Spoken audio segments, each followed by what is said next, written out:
الرحمن الرحیم۔ گزشتہ مجلس میں اس پر بات ہوئی تھی کہ موبائل کا اتنا غلط استعمال اور اتنا اس کا کثرت سے استعمال یہ دین کے لیے، دنیا کے لیے، صحت کے لیے اور اپنے خاندانی نظام کے لیے بہت ہی تباہ کن ثابت ہو رہا ہے۔ تو اس سے کیسے بچنا چاہیے؟ اس میں نے عرض کیا تھا کہ علماء کرام کے ذمہ بھی ہے لوگوں کو ترغیب دیں، دعوت دیں، نصیحت کریں، تبلیغ کریں۔ اس کے ساتھ ساتھ جو آئی ٹی کے ماہرین ہیں، بڑی ذمہ داری ان پر عائد ہوتی ہے کہ وہ اس کو اس طریقے سے پروگرامنگ کریں کہ اس کے شر کو اور اس کے نقصان کو محدود کیا جا سکے، روکا جا سکے۔ چند چیزیں آج اس حوالے سے میں بتانا چاہتا ہوں، چونکہ یہ مجلس باہر بھی جاتی ہے تو ہو سکتا ہے کہ کسی کو یہ خیال پیدا ہو جائے، فکر پیدا ہو جائے، خاص طور پہ جو اس فن کے ماہرین ہیں وہ اپنی ذمہ داری کا احساس کریں۔ 3 قسم کے نقصانات، 3 حصے ہیں نقصانات کے۔ ایک تو وہ غلط قسم کی ویب سائٹ ہیں، ایسی ویڈیوز ہیں، پیجز ہیں، چینلز ہیں جن میں بہت مخرب اخلاق، فحاشی اور یعنی کی چیزیں ہوتی ہیں۔ پروگرام کے ذریعے سے، اپلیکیشن کے ذریعے سے ان کو بالکل بند کیا جا سکتا ہے، روکا جا سکتا ہے، ممنوع کیا جا سکتا ہے کہ وہاں جا ہی نہ سکے، پروگرام کے اندر وہ شامل کر لیں تاکہ ایسی ویڈیوز یا تصویریں یا ایسی معلومات یا ایسے جو پیجز ہیں جو اسی کام کے لیے، فحاشی پھیلانے کے لیے، نقصان پہنچانے کے لیے، چاہے وہ فحاشی سے متعلق نقصان ہو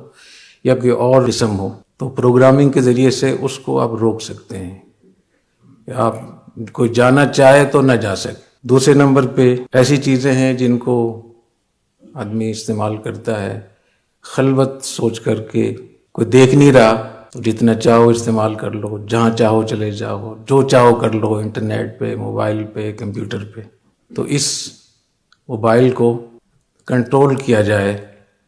اس پہ ایسے چیک لگا دیے جائیں کہ اس کو معلوم ہو کہ میرا جو موبائل ہے یہ کسی کی نظر میں ہے۔ جیسے کہتے ہیں نا، کیمرے کی آنکھ سے آپ کو دیکھا جا رہا ہے، گاڑی آہستہ چلائیں لگا ہوتا ہے نا، تو اس کو معلوم ہو کہ اس پہ ایسے چیک لگے ہوئے ہیں کہ ان کو پتہ چل سکتا ہے کہ میں کہاں کہاں گیا ہوں۔ تو بہت ساری ایسی جگہیں جو نقصان دہ ہو سکتی ہیں اور ہمارے پہلے حصے میں نہ آئیں، پابندی میں نہ آئیں، تو ان سے بھی وہ بچ سکتے، اس کو معلوم ہو تو خلوت کو ختم کیا جائے۔ اور موبائل ایسی چیز ہے کہ جہاں بھی کوئی بیٹھے انسان خلوت کو محسوس کرتا ہے، تو خلوت کو ختم کیا جا سکتا ہے۔ تیسری چیز یہ کہ انسان کی اپنی ضرورت بھی ہے کہ وہ موبائل بھی استعمال کرے، ٹیکنالوجی کا استعمال کرے، معلومات لینا، تعلیم کے لیے، ریسرچ کے لیے، ایک دوسرے سے بات چیت کرنے کے لیے، پیغام پہنچانے کے لیے۔ تو ہماری زندگی کی بہت ساری ضروریات ایسی ہیں جو انٹرنیٹ پر اور موبائل کے اوپر موقوف ہو کر رہ گئی ہیں، اور مزید آگے آنے والے دنوں میں اور بھی بہت کچھ ہوگا۔ تو اس کے لیے ہمیں اس کا اہتمام کرنا چاہیے کہ ہماری ضرورت اور ہماری طبعی ضرورت، ہر آدمی کو تفریح کی بھی ضرورت ہوتی ہے، ہر آدمی کو کچھ مباح سرگرمیوں کی بھی ضرورت ہوتی ہے۔ سارے ایسے نہیں ہیں کہ وہ صف اول میں جا کر بیٹھ جائیں اوپر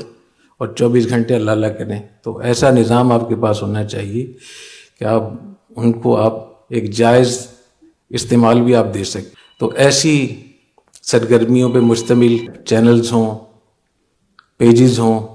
ایسی ویڈیوز ہوں، ایسی رپورٹس ہوں، سیرت کے اوپر، تاریخ کے اوپر، اچھی معلومات کے اوپر، بچوں کی تفریح کے لیے، اور تفریح میں ایک پیغام ان کو دیا جائے اچھے طریقے سے، چاہے وہ کارٹون کی شکل میں ہو، چاہے کسی اور اس میں شکل میں ہو، یا کہانیاں اور افسانے۔ یہ جو مقامات میں اتنے ابو زید سروجی، اس کے جتنے افسانے سارے من گھڑت ہیں، سارے جو ہم پڑھتے پڑھاتے ہیں یہاں، تو انہی کی ڈاکومنٹری بنا لیں، ابو زید سروجی کی ڈاکومنٹری بنا لیں۔ تو ایسی آپ نے دیکھا کہ شیخ سعدی رحمۃ اللہ علیہ کی جو حکایات ہیں، مولانا رومی رحمۃ اللہ تعالیٰ کی حکایات ہیں، سیرت کے اوپر بہت کچھ کام ہے، تاریخ پہ بہت زیادہ کام ہے۔ تو خواتین کے لیے، خواتین کو امور خانہ داری سکھانے کے لیے، بچوں کو کیسے سنبھالنا ہے، گھر والوں کو کیسے سنبھالنا ہے، مہمانوں کو کیسے سنبھالنا ہے، گھر کو صاف ستھرا کیسے رکھنا ہے، رشتہ داروں سے کیسے ملنا ملانا ہے، تو اتنی ساری چیزیں وہ آپ اس میں تیار کر کے دیں تو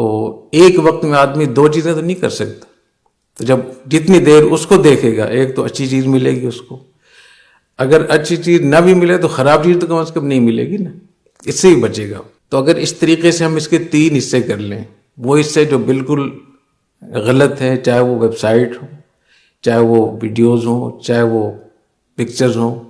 چاہے وہ چینلز ہوں، پیجز ہوں، کچھ بھی ہوں، اس پہ پابندی پروگرام کے اندر ہی پابندی لگا دی جائے. دوسرے کہ اس میں جو بھی کچھ آمد رفت ہو رہی ہے، کچھ فون آ رہے ہیں، کوئی میسیجز آ رہے ہیں، یا یہ کسی کو بھیج رہا ہے یا کسی پیج پہ جا رہا ہے، تو وہ کنٹرول ہو، یعنی وہ نظر میں ہو، پتہ ہو کہ میری جو سرپرست ہیں، میرے گھر کے جو سربراہ ہیں، وہ اس کو دیکھ سکتے ہیں، یا جامعۃ الرشید کی انتظامیہ وہ اس کو دیکھ سکتی ہے، پوری جا کر دیکھ سکتی ہے کہ کس سے اس نے رابطہ کیا تھا اور کس نے اس سے رابطہ کیا اور کس جگہ یہ گیا ہے اور کتنی دیر گیا ہے. اسی میں تیسری چیز یہ کہ ہم متبادل بھی دیں ان کو، اور وہ متبادل عمر کے حساب سے بھی ہوں، ضرورت کے حساب سے بھی ہوں، اور ہمارے جو ماحول اور معاشرہ ہے اس کے حساب سے بھی ہوں. تو اگر ان کو متبادل بھی دیں تو پھر اس کا شر جو ہے وہ میرے خیال میں 1/4 رہ جائے گا. تو ابھی تو کھلا دیا ہوا ہے، کوئی اگر بزرگ ہے وہ بھی خراب ہو جاتا ہے، کوئی مفتی وہ بھی خراب ہو جاتا ہے، کوئی تبلیغی وہ بھی خراب ہو جاتا ہے. اگر اس طوفان کے آگے، اس سیلاب کے آگے بند نہ باندھا گیا تو شاید اگلی دہائی ہماری خرابی کی بہت بڑی دہائی ہوگی. اس میں بہت زیادہ ہمارے ہاں جو مشرقی روایات ہیں، خاندانی روایات ہیں، اخلاق و آداب ہیں، ماں باپ کی خدمت وغیرہ کے حوالے سے شاید بہت زیادہ چیزیں ہماری متاثر ہو جائیں. ابھی ماں باپ تھکے ماندے آتے ہیں فیکٹریوں سے، کام سے، دفتر سے، کوئی گھر میں کوئی سلام کرنے والا، کوئی ان کو استقبال کرنے والا، کوئی خیریت پوچھنے والا. مجھے کئی لوگوں نے بتایا کہ ہم بیمار ہو جاتے ہیں، بچے پوچھتے ہی نہیں ہیں، بیٹی الگ اپنے موبائل پہ لگی ہوئی ہے، بیٹا الگ لگا ہوا ہے. تو اس سے بچنے کے لیے ضروری ہے کہ علماء کرام بھی اور IT کے ماہرین بھی اور متبادل انتظام کرنے کے جو ماہرین ہیں کہ ہم اس کے لیے ایسی ڈاکیومنٹریز بنائیں، ایسے متبادل چیز پیش کریں، تو ان سب کے لیے ضروری ہوگا. اور اس میں جو کاروباری حضرات ہیں جن کو اللہ نے پیسہ دیا ہے، وسائل دیے ہیں، وہ اس میں انویسٹمنٹ کریں، اس میں سرمایہ کاری کریں، اس میں پیسہ لگائیں تاکہ اپنے آپ کو، اپنے ملک کو، اپنے بچوں کو، اپنے مستقبل کو، اپنی نسلوں کو محفوظ کریں. تو ایسے چیزیں بن سکتی ہیں اور بنی ہوئی ہیں. باہر دنیا میں بہت سے بڑے بڑے اداروں نے چیزیں بنائی ہوئی ہیں. اب میں اس پہ آتا ہوں کہ گھروں میں اور مدرسوں میں، اسکولوں میں، دفتروں میں کیسے اس کی ہو سکتی ہے، اس کی تنفیذ کیسے ہو. اگر اس پہ سروے کیا جائے، ایسے کتنے مدرسے ہیں جو یہ قانون بنا سکتے ہیں کہ جو طالب علم بھی داخل ہوگا وہ اس شرط پہ داخل ہوگا کہ اس کا موبائل ہمارے کنٹرول میں ہوگا. کتنے ایسے فیکٹریاں ہیں، کاروبار ہیں جس میں وہ یہ شرط لگا دیں کہ جب کسی کی تقرری ہوگی تو اس میں یہ شرط ہے کہ جب تک آپ ہمارے پاس رہیں گے آپ موبائل استعمال نہیں کریں گے، یا موبائل استعمال ہوگا تو ہماری نگرانی میں ہوگا، یا جیسی آپ ہماری فیکٹری میں قدم رکھیں گے موبائل آپ کا آف ہو جائے گا، بند ہو جائے گا. یا ان نمبروں کو چھوڑ کر کہ آپ کے گھر سے کوئی فون آ جائے ایمرجنسی، اس کو چھوڑ کے باقی سب بند ہو جائیں. میرے خیال میں ایک بہت بڑی تعداد مدرسوں کی، کاروبار کی، جہاں لوگوں کی معیشت اور ان کی تنخواہ اور ان کی دنیا کی ضرورت وابستہ ہے، لوگ اس پہ آئیں گے. تعلیم حاصل کرنی ہے تو شرط لگا دیں کہ آپ کا جو موبائل ہوگا وہ ہمارے کنٹرول میں ہوگا، یا موبائل کے استعمال کرنے کی اجازت نہیں ہوگی، یا یہ پروگرام ڈالنا ہوگا آپ کو. تو طلبہ بھی کنٹرول میں آئیں گے، ملازمین بھی کنٹرول میں آئیں گے، گھر کے بچے بھی. تو ایک بڑی تعداد ایسے گھروں کی یقیناً ہوگی جہاں ابھی تک لوگوں میں اخلاق اور مروت، انسانیت، اسلامیت باقی. اور اس کے لیے پھر ماحول بھی ایک ہمیں بنانا ہوگا، کیونکہ جب تک ان چیزوں کا ماحول نہ بنے تو صرف باتوں سے کچھ نہیں ہوتا. اور جو سرمایہ کاری کرنے والے تاجر حضرات ہیں، جو IT کے ماہرین ہیں، ان کو اس میں یہ بھی فائدہ ہے کہ باقاعدہ اس کو اجرت پہ کریں. یہ پروگرام بھی بہت خرچہ ہوتا ہے،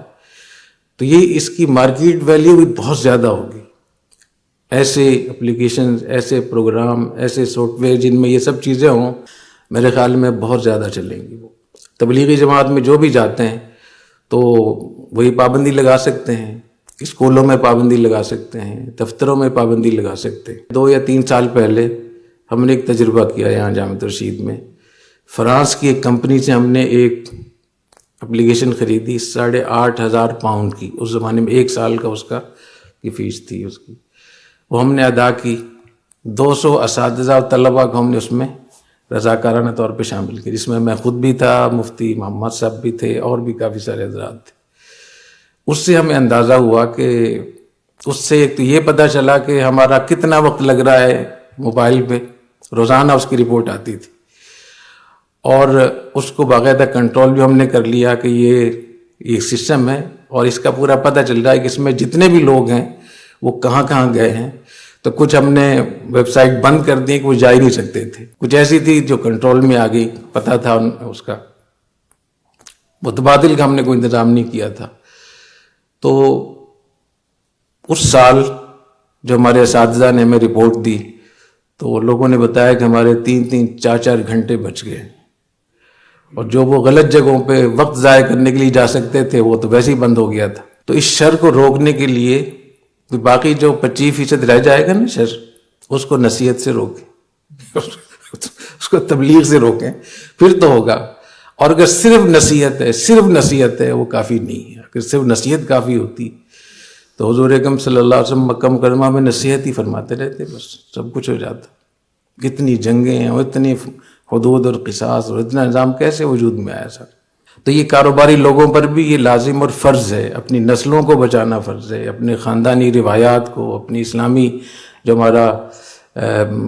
جو خاندانی نظام ہے، اب وہ خطرے میں، اس پہ یلغار ہو رہی ہے بڑی ہر طرف سے، اور بچے، خواتین، علماء، سب کو میرے خیال میں کوئی مستثنا نہیں ہے سوائے اس کے کہ جو اس کو استعمال نہیں کر سکتا۔ تو اس لیے اس پہ بہت ہمیں دھیان دینا چاہیے، اور باقاعدہ اس پہ منصوبہ بندی کرنی چاہیے، اور جہاں جہاں تک میری آواز جا رہی ہے اور جائے گی، میں سب سے درخواست کروں گا کہ اس کے لیے سب لوگ کوشش کریں۔ کچھ مدت پہلے ایک ہماری میٹنگ تھی وزیر اعظم سے، تو میں نے ان کے سامنے بھی یہی پوری تقریر کی کہ آپ لوگ جو کہتے ہیں کہ فحاشی ہم ختم کریں گے، تو اس طریقے سے تو انہوں نے ہم سے وعدہ کیا تھا کہ ایسا ہوگا، لیکن آپ کو پتہ ہے کہ وہاں کیا کیا مسئلے اٹھتے ہیں۔ تو یہ ایسی چیز ہے نہیں کہ جو حکومتوں پر موقوف ہو۔ آج دنیا میں کم از کم 70% چیزیں وہ نجی طور پر ہو رہی ہیں، شخصی طور پر ہو رہی ہیں۔ تو باہر یورپ میں آپ چل جائیں، امریکہ میں چل جائیں، دوسری جگہوں میں، تو بڑی بڑی چیزیں نجی طور پر بن رہی ہیں، حکومتیں بھی ان سے معاہدہ کر کے ان سے بنواتی ہیں چیزیں۔ تو اس لیے میں سمجھتا ہوں کہ اپنے دین کو، اپنے ایمان کو، اپنی شرم حیا کو، اپنے خاندان کو بچانے کے لیے اس پہ پیسہ بھی لگانا چاہیے، محنت بھی کرنی چاہیے، اور اس میں آمدن بھی ہے۔ یہ بھی آپ کے ذہن میں ہونا چاہیے کہ اگر آپ ایسی اچھی چیزیں بنا لیتے ہیں جو ہمارے مدرسوں کے لیے بہت مفید ہوں، تو میرے خیال ہے کہ اگر پاکستان میں 25,000 مدرسے ہیں تو 25,000 کے 25,000 مدرسے وہ پروگرام خریدیں گے آپ سے، اسکولوں میں، دفتروں میں، کاروبار جتنے بھی۔ میرے پاس ایک کیس آیا وہاں سیالکوٹ سے کہ موبائل میں کھیل رہا تھا، $1 ملین کی کوئی انوائس آئی تھی، اس پہ انہوں نے دستخط کر دیے جو غلط تھا۔ $1 ملین یعنی 15 کروڑ روپے کا، وہ اس کو دھیان ہی نہیں کیا۔ ایسی جو لوگ اتنے عام حساس جگہوں میں پہرا دے رہے ہیں، وہ موبائل سے کھیلتے رہتے ہیں، اور اس میں پھر نقصان ہو جاتا ہے کس طریقے سے۔ تو اس لیے اس پہ کوشش کرنی چاہیے۔ اللہ تعالیٰ ہمیں توفیق عطا فرمائے۔ سبحانک اللہم و بحمدک، اشہد ان لا الہ الا انت، استغفرک و اتوب